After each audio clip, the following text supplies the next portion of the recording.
பண்ணி அறிவிங்க. கூட்டணி இனிமேல் யாரோடும் இல்லை, திமுக தனித்து வச்சிருக்க அறிவிங்க, அறிவிங்கன்னு கேக்குறேன். நண்பர்களே வேற ஒண்ணு இல்ல, என்னடாச்சுன்னா ஒரு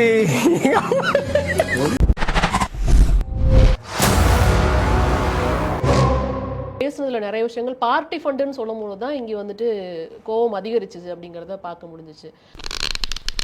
அண்ணே கொந்தளிச்சாதீங்க அண்ணே, பொறுமையா கடப்பிடிங்க, அறியாப்புல தெரியாம கரெக்டா. அவர் வந்து ஒரு 20 நிமிஷமா பேசுறாரு சிஎம், ஒரு வார்த்தை ஒருத்தரும் குறுக்கிடல. அது என்னப்பா, அது வந்து டாஸ்மாகில் என்னப்பா அப்படின்னு பின்னாடி திரும்பினோடனே பார்ட்டி ஃபண்ட் அப்படின்னு ஒரு வார்த்தை சொன்ன உடனே சடக்குன்னு அசம்பிளி எந்திரிச்சு.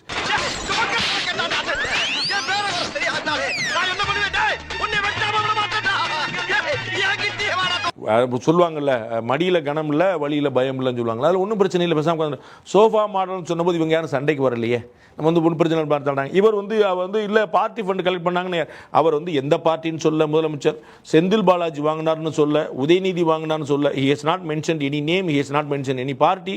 அப்போ ஏன் டப்பக்குன்னு வந்து இவ்வளோ ஒரு எமோஷன் ஆகிறாங்க ஒரு கேள்வி இல்லை. முதலமைச்சர் பார்ட்டி ஃபண்ட் சொன்ன உடனே ஏன் கொந்தளிக்கிறாங்க போது இதை எல்லாருக்குமே புரிஞ்சிருச்சு. அவ்வளவு நேரம் அமைதியா இருந்த சபை பார்ட்டி ஃபண்ட் ஒரு வார்த்தை சொன்ன உடனே எதிர்க்கட்சிகள்ல குறிப்பா திமுக எம்எல்ஏக்கள் தான் அவ்வளவு பெரிய கொதிப்பு ஏற்படுச்சு. ஏன் அப்படிங்கிறது எல்லோருக்குமே புரியும். திருடனுக்கு தேள் கொட்டினா பொத்துக்கிட்டு இருக்கணும். நீங்க எல்லாம் திருடனுங்க, நான் தேளு. இது வரைக்கும் வந்து பார்ட்டி ஃபண்டா போயிட்டு இருந்தது எல்லாத்தையுமே நாங்க கவர்மெண்ட் கஜானாக்கு வந்து மாத்திக்கிட்டு இருக்கிறோம், தொட்டவங்களை விடமாட்டோம் அப்படிங்கறத இன்னைக்கு சொல்லியிருக்கிறாருங்கிற பட்சத்துல அப்ப ஊழல் வழக்குகள்ல வந்து கையில எடுப்பாரா? ரொம்ப செய்ய வேண்டிய கடமை, எடுப்பாரா இல்ல எடுக்கணும். எந்த நேரத்திலும் போலீஸ் வரும், ஜாக்கிரதை. முன்னாள் பொதுப்பணித்துறை அமைச்சர் ஏவவேலு வீட்டில் லஞ்ச ஒழிப்பு துறையினர் சோதனையில் ஈடுபட்டிருக்கிறார்கள். காவல்துறை எஃப்ஐஆர் போடணுமா இல்லையா? கரூர் நெடுஞ்சாலை டெண்டர் ஊழல் புகாரில் ஏவவேலு மீது வழக்கு பதியப்பட்டிருக்கிறது. முன்னாள் அமைச்சர் ஏவவேலு உள்ளிட்ட 11 பேர் மீது லஞ்ச ஒழிப்பு துறையினர் வழக்கு பதிந்திருக்கிறார்கள். போதுமா குழந்தை?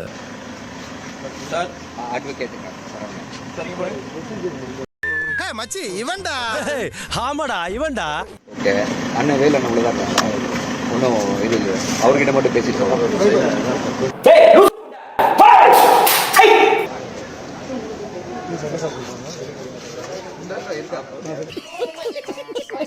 அப்ப இது வந்து எப்ப தெரிஞ்சிருக்கும்? சம்மர்ல மே ஜூன்ல வந்து கரண்ட் கம்மியாகும்பா, யூசேஜ் அதிகமாகும்பா, ஷார்டேஜ் வருமானு ஜனவரியிலையும் டிசம்பர்லையும் ஆட்சியில் இருந்த, இதற்கு முன்னாடி வந்து 6 முறை ஆட்சியில் இருந்த திமுகக்கு தான் தெரிஞ்சிருக்கணும். அப்ப அவர்கள் கொள்முதல் பண்ணி மே ஜூனுக்கான ஏற்பாடு பண்ணியிருந்தாங்க, இந்த ப்ராப்ளம் வந்திருக்காது. எங்களால் தேர்ந்தெடுக்கப்பட்ட, எங்கள் கூட்டணியிலே தேர்ந்தெடுக்கப்பட்ட சட்டமன்ற உறுப்பினர்களை அனுப்பி வைத்தோம், ஆட்சி பொறுப்பிற்கு வந்தீர்கள் சொன்னீர்கள். அதற்கு அவர் பதில் சொல்லிக் கொண்டிருக்கிறார், நாங்கள் அவர்களை அமைச்சர்களாக ஆக்கியிருக்கிறோம் என்று சொல்கிறார். அமைச்சர்களாக ஆக்குவதற்கு உங்களுக்கு வெட்கமில்லை, அமைச்சரை பொறுப்பை ஏற்றிருக்கின்ற அந்த கட்சிகளுக்கு வெட்கமில்லை. அவர் மனநலம் பாதிக்கப்பட்டிருக்கிறார், நல்ல மருத்துவம் அவருக்கு கிடைக்க வேண்டும், அவருக்கு சீக்கிரம் குணம் பெறக்கூடிய வகையிலே சிகிச்சை அளிக்க வேண்டும் என்று கேட்டுக்கொள்கிறேன்.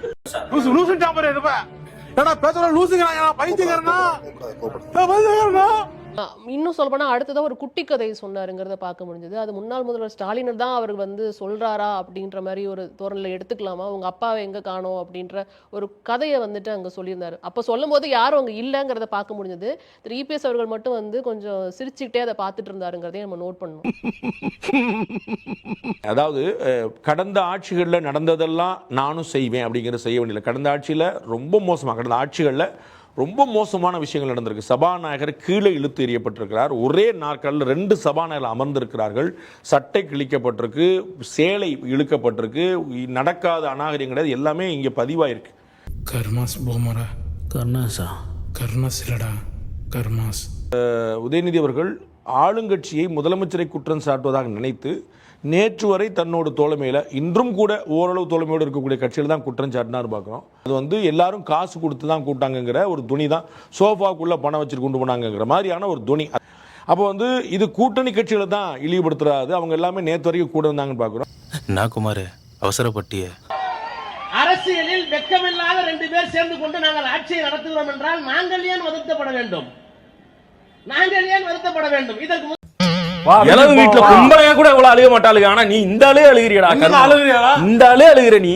பிளஸ் அதிகாரப்பூர்வமாகவே திராவிட முன்னேற்ற கழகம் கடந்த தேர்தலில் எல்லா தோழமை இயக்கங்களுக்கும் காசு கொடுத்ததுங்கிறது அதிகாரப்பூர்வமாக ஆன் ரெக்கார்டே இருக்கு.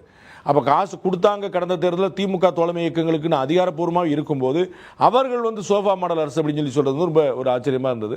அப்ப நான் பஞ்சாயத்துல ஒண்ணும் சொல்லக்கூடாதா? சொல்லக்கூடாது. உனக்கு சொல்ல உரிமை கிடையாது. வந்து மத்திய அரசு வந்துட்டு கை காமிச்ச அதிகாரிகளை நியமிக்க வேண்டிய கட்டாயம் தமிழக அரசுக்கு இல்லைங்கிற ஒரே காரணத்தினால தான் நாங்க வந்து பொறுப்பு டிஜிபியோட இருந்தோம். இந்த 3 பேர் நான் அப்பாயிண்ட் பண்ண மாட்டேன்னு அடம்பிடிச்ச டிஜிபிஸ் வந்து பிஜேபி காரங்க. நீங்க அப்பாயிண்ட் பண்ண டிஜிபிஸ் எல்லாம் அவங்க டிஎம்கே காரங்களா? நீ கேட்ட ஒவ்வொரு கேள்வி என்ன செருப்பால் அடிச்ச மாதிரி இருக்குடா. Audio launch function, trailer launch ஃபங்க்ஷன்லாம் இதுதான் அவருடைய பாணி. அதுதான் இங்கேயும் ஒரு கடைப்பிடிக்கிறாரு. சொல்லப்போனா சட்டமன்றத்தை வந்து கிட்டத்தட்ட ஒரு சினிமா தியேட்டர் மாதிரி ஆக்கிட்டாங்க. கொஞ்சம் பொறு, மிஷின் நிக்கட்டும். நீங்கள் நடித்ததோ ஒரு கல் ஒரு கண்ணாடி, ஆனால் நீங்க வீசிய ஒரு செங்கல் கடந்த ஆட்சியை அல்லவா உடைத்து வீழ்த்தியது.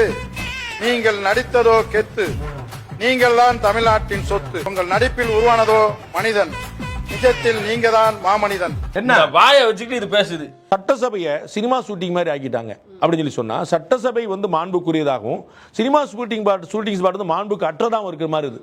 அது எப்படி மாண்பற்றதா இருக்கும்? அங்கேயும் தொழிலாளர்கள் வேலை பார்க்குறாங்க, அங்கேயும் ஊழியர்கள் இருக்கிறாங்க, அங்கே லட்சக்கணக்கான பேருக்கு வாழ்வாதாரம் தரக்கூடியதா இருக்குது. உனக்கு என்ன அவ்வளவு அந்த துறையிலிருந்தே திரு உதயநிதி ஸ்டாலின் அவர்கள் வெளியே வந்தவர். அந்த துறையில் அவ்வளவு படங்கள் நடிச்சவர். அவருடைய தகப்பனார் பண்ணியிருக்காரு, அவருடைய தாத்தா பண்ணியிருக்காரு. அவங்க எல்லாருக்குமே வந்து ஒரு திரைத்துறையில் பெரிய ஒரு ஆளுமை வந்து ஹோல்டு உண்டு. என்ன பேசுறான் விடு. அவன் சொன்ன வார்த்தைக்கு இங்கேயே தூக்கி போட்டு கொலை பண்ணலாம்னு தோணும். அதுக்காக இப்படி பெருதா வச்சுடா செய்யறது. அப்படி தாண்டா ஐட்டம் சாங் போடுவாங்க போல அப்படிங்கிறதுலாம் வந்து ரொம்ப ஆச்சரியமா எனக்கு இருந்தது. அந்த மாதிரியான வார்த்தைகள்லாம் வந்து சபையை வந்து குறிப்பிட்டு சொல்லலாமா அப்படின்னு எனக்கு தெரியல. அது வந்து லீகல் எக்ஸ்பர்ட்ஸ் தான் சொல்ல முடியும். அது I think that may attract privilege motion already பண்ண முடியும்னு நினைக்கிறேன். எனக்கு தெரியல. நம்ம ஒரு பக்கம் வண்டியை திருப்புனா அது ஒரு பக்கம் போதடா கடவுளே. நேற்று பேசுனதுப்ப எல்லாருமே வந்து அவர் பேச மாட்டேங்கிறாரு அப்படிங்கறத ஒரு பெரிய குற்றச்சாட்டா வச்சிட்டு இருந்தாங்க. முதல்வரை பேச சொல்லுங்க, முதல்வரையும் பேச மாட்டேங்கிறாரு. இன்னும் சொல்ல போனா வந்துட்டு இந்த சட்டமன்ற கூட்டத்தோட ஆரம்பிக்கப்பட்ட அந்த முதல் நாள்லயே வாயை தொடங்க சிஎம் அப்படிங்கிற பேஜோட தான் வந்துட்டு திமுக தரப்பினர் உள்ள வந்திருந்தாங்கன்னு பார்க்க முடிஞ்சது. வாயை தொடங்க சிஎம்னு சொன்னதுக்கு வாயில விட்டு ஆட்டிட்டான். யார் வாயில்ரா மகனே? டேய் தகப்பா, இப்ப அது ரொம்ப முக்கியம். எவ்வளவு பெரிய அவமானத்தை கொடுத்துட்டீங்க. திருப்பி கொடுத்து வாங்குனது பத்தாதா? முதலமைச்சர் அந்த ஸ்கிரிப்ட மட்டும் பார்க்காம படிக்கிறார். நேற்று ராத்திரி ஃபுல்லா ரிஹர்சல், மத்ததெல்லாம் பார்த்து படிக்கிறார். கரெக்டா நம்மளை திட்டும் போது மட்டும் ராத்திரி ஃபுல்லா ரீல். முன்னாடி எனக்கு கிடைச்ச தகவல், ஜப்பான்கார என்னென்னமோ கண்டுபிடிக்கிறா, நான் எதை கண்டுபிடிச்சிட்டு வந்துக்குது பாரு.